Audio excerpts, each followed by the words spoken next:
Hey guys, welcome back to Littlefoot Ranch. And I'm Rebecca, and today we're talking composting. Or actually, the way that we're changing the way we compost.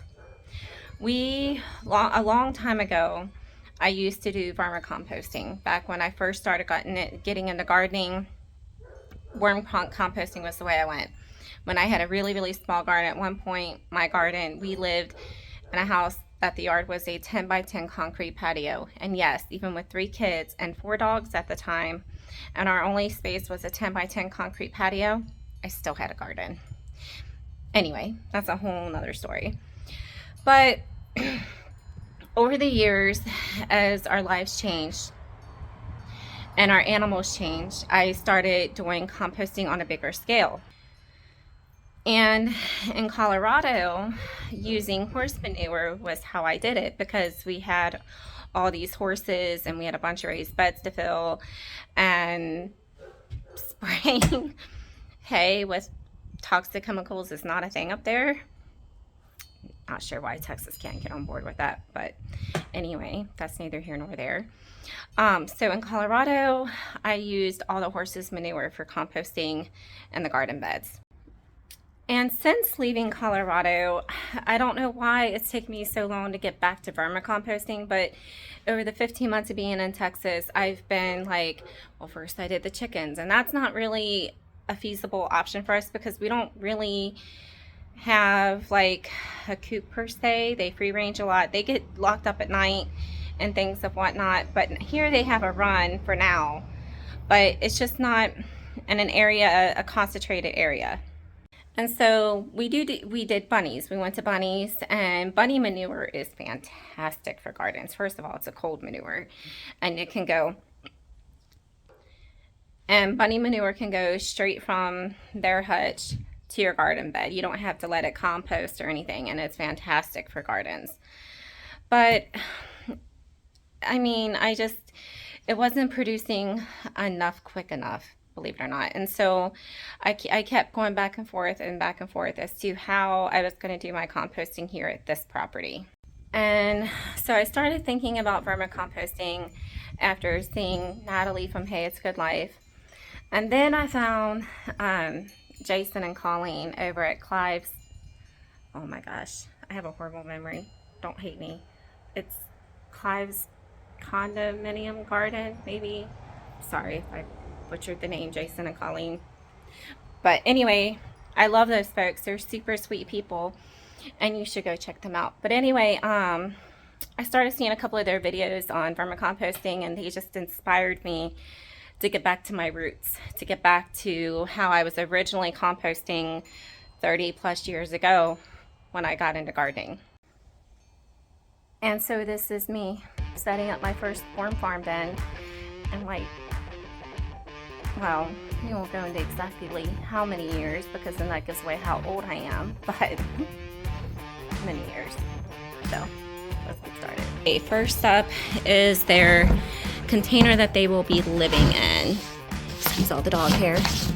The life with 8 dogs, it's kind of a thing. And this one is really cool. You can see I had my husband, Doug, you guys know him. He drilled all these lovely holes in the top and around the sides for me for airflow. We'll open it up, and you might be thinking, what, Rebecca, there's no holes in the bottom. You're right, there's no holes in the bottom, and that's because holes on the bottom are not absolutely necessary. Contrary to popular belief, a properly maintained worm farm bin doesn't absolutely need holes for drainage, because worms breathe through their skin. So yes, you want it damp and moist, but you don't want them drowning.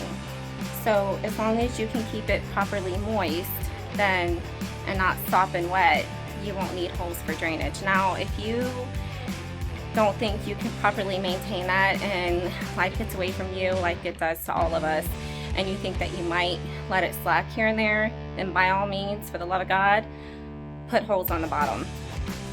Now, a couple of notes about the liquid that comes out of a worm farm bin. A lot of people just assume that it's compost tea, and it's not. It's actually a leachate. And yes, you can use it on your garden, but there's a bunch of other steps that you have to do in order to use it for your garden. You should dilute it and then aerate it. And I feel like if I'm gonna have to go through all that, I might as well just harvest the castings and make aerated compost tea the right way. But enough of that, let's get into making the worm farm then. Okay, so I have all this lovely compost and native soil mix, and I'm going to wet this down in the wheelbarrow first.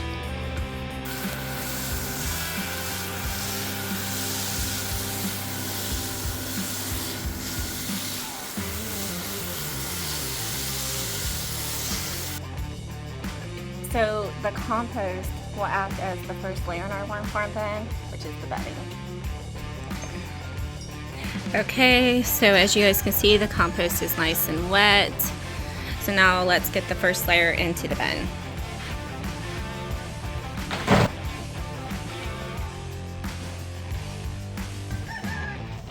So this is a couple of inches thick.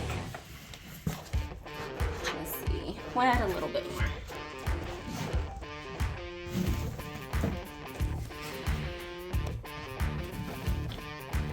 Bring them in close so you can see the compost. So you guys can see it's definitely got moisture in it. It's not dry, but it's not sopping wet either. Alright, okay, bring them in close so you can see that it's fluffy and it's got lots of good texture and moisture. This is really how you want it to be for the worms to live in. Okay, next step, adding the worms. So I got these worms from Uncle Jim's Worm Farm. Back in the day, I don't really think he was around. I think it's Rebecca fruit. It's got like a million knots in it. There we go. Yeah, I think your hands are kind of wet, so it's a little slippery. Alright, so now next up, guys, the worms. And you guys don't be a little girl. No, that's not the right word I'm looking for. Don't be scared of the worms, guys. They're just worms. Let's look for some movement. Yep, there's movement. That's what we want to see. Oh, hello, darlings. Look at all of them. Aren't they magnificent? These are red wigglers, composting worms.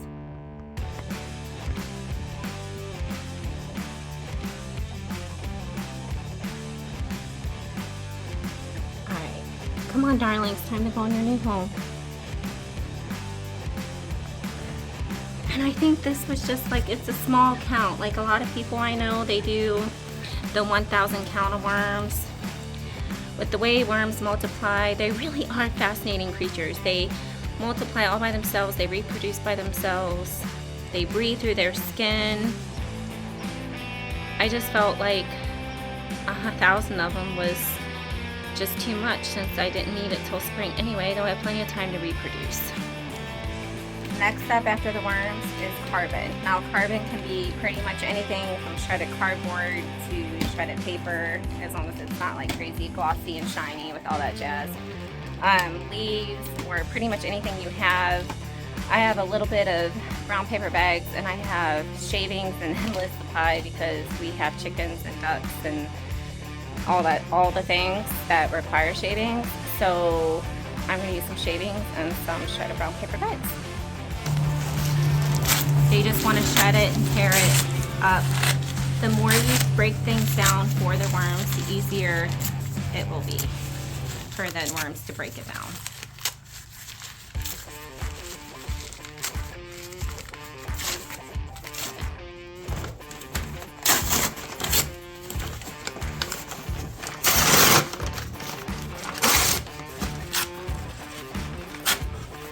Okay, so we got the bedding in, which is the compost. We have the worms in, and we got the carbon in, which is the shredded brown paper bags with the shredded pine flakes.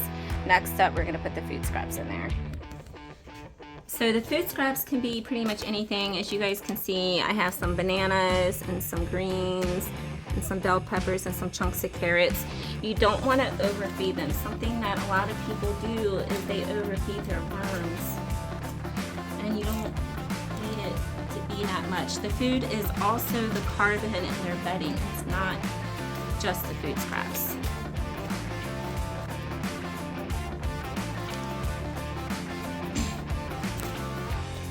Okay guys, so the bedding, the compost is in, the worms are in, the carbon is in, which is the flakes and the shredded brown paper bag, and all the food scraps. So I want to just sprinkle some more compost in to make it nice and kind of dark and moist and damp all on top for the worms. Make it nice and cozy for them.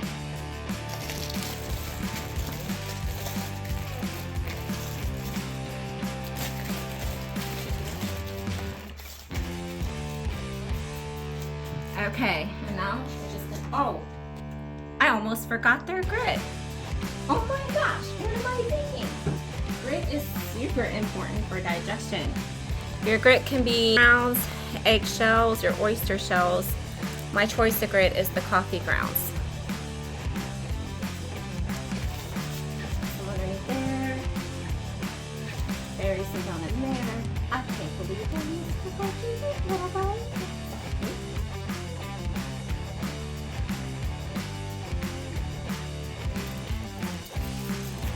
Can't forget the grit, guys. Don't pull over back up.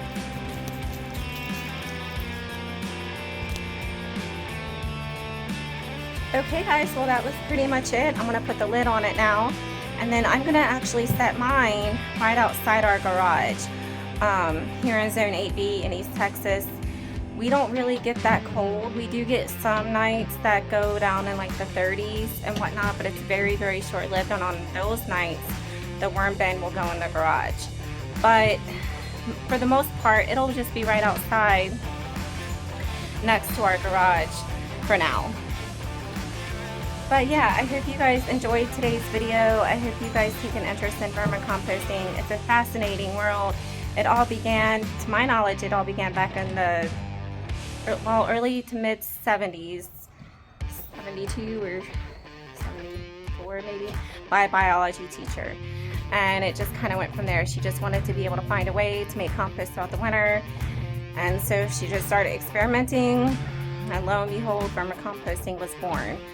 So I hope you guys enjoyed the video. Thank you so much for joining me today, and thank you so much for being here. I'm so happy that you're here. Make sure you hit like and subscribe and comment down below for any of your experiences or tips on vermicomposting and what you guys might have to say and add to it. Thanks so much guys. Until next time, take care.